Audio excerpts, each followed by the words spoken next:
कुलगाम हत्याकांडाच्या पार्श्वभूमीवर हिंदू राष्ट्र समन्वय समितीचे जिल्हाधिकाऱ्यांमार्फत केंद्र सरकारला निवेदन. दहशतवादी जाळ्याचा संपूर्ण नायनाट करून हिंदू नागरिकांच्या सुरक्षेसाठी विशेष आराखडा राबवण्याची मागणी. NIA मार्फत तपास करून दोषींवर कठोर कारवाईची मागणी. जम्मू काश्मीरमधील कुलगाम येथे 2 हिंदू स्थलांतरित मजुरांच्या हत्येच्या घटनेच्या पार्श्वभूमीवर हिंदू राष्ट्र समन्वय समितीच्या वतीने जिल्हा प्रशासनामार्फत केंद्रीय गृहमंत्र्यांना निवेदन देण्यात आले. जम्मू काश्मीरमधील दहशतवादी जाळ्याचा संपूर्ण नायनाट करून हिंदू नागरिकांच्या सुरक्षिततेसाठी प्रभावी उपाययोजना कराव्यात अशी मागणी या निवेदनात करण्यात आली.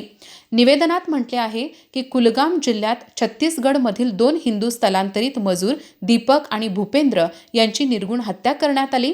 नागरिकांना धार्मिक ओळख आणि नावावरून लक्ष्य केले जाणे ही राष्ट्रीय सुरक्षिततेसह संविधानिक मूल्यांवर आघात करणारी बाब असल्याचे समितीने नमूद केले आहे.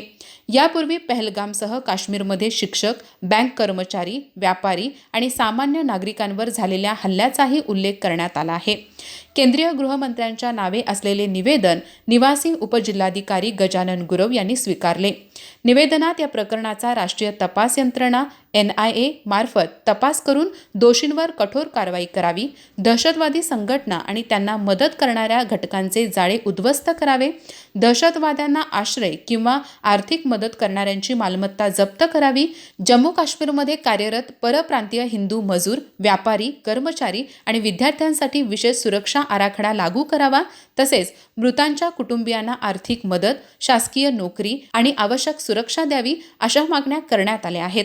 यावेळी शिवसेनेचे उपजिल्हा प्रमुख किशोर घाटगे, अखिल भारत हिंदू महासभेचे जिल्हाध्यक्ष राजेंद्र तोरसकर, सुनील सामंत, मनोहर सोरप, अभिजित पाटील, शिलाताई माने, वैद्य अश्विनी माळकर, गजानन तोडकर, विक्रम जरग, निरंजन शिंदे, संभाजीराव भोकरे, कृष्णांत पोवार, राजू यादव, अनिल दिंडे, रामभाऊ मेथे, शिवानंद स्वामी आणि आदित्य शास्त्री यांच्यासह विविध हिंदुत्ववादी संघटनेचे पदाधिकारी उपस्थित होते. अधिक माहिती आणि ताज्या घडामोडींसाठी आजच आमचे चॅनल सबस्क्राईब करा.